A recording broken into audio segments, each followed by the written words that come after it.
Vaccines are the best defense, but masks are extremely helpful as well. And for those who aren't eligible for the vaccine yet, children under the age of 12, masks are the best available protection for them and the adults around them. That's why we need to make sure children are wearing masks in school. Before I talk about the news related to vaccines, let me say a few words about masks and our children. Unfortunately, as we've seen throughout this pandemic, some politicians are trying to turn public safety measures, that is children wearing masks in school, into political disputes for their own political gain. Some are even trying to take power away from local educators by banning masks in school.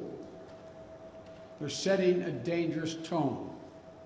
For example, last week at a school board meeting in Tennessee, protesters threatened doctors and nurses who were testifying making the case for masking children in schools.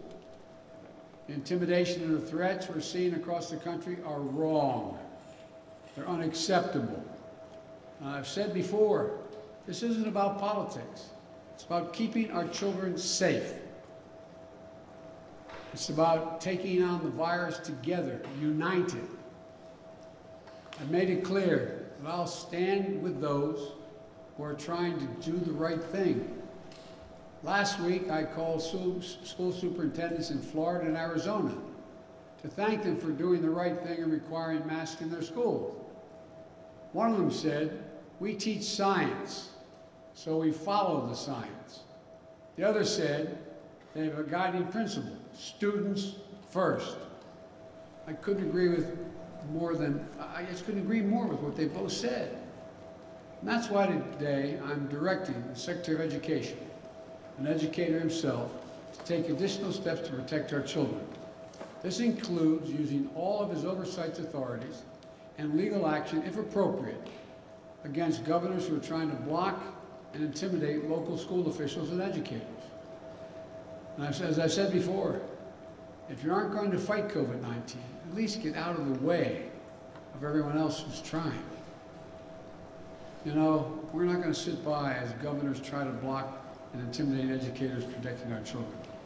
For example, if a governor wants to cut the pay of a hardworking education leader who requires masks in the classroom, the money from the American Rescue Plan can be used to pay that person's salary, 100%.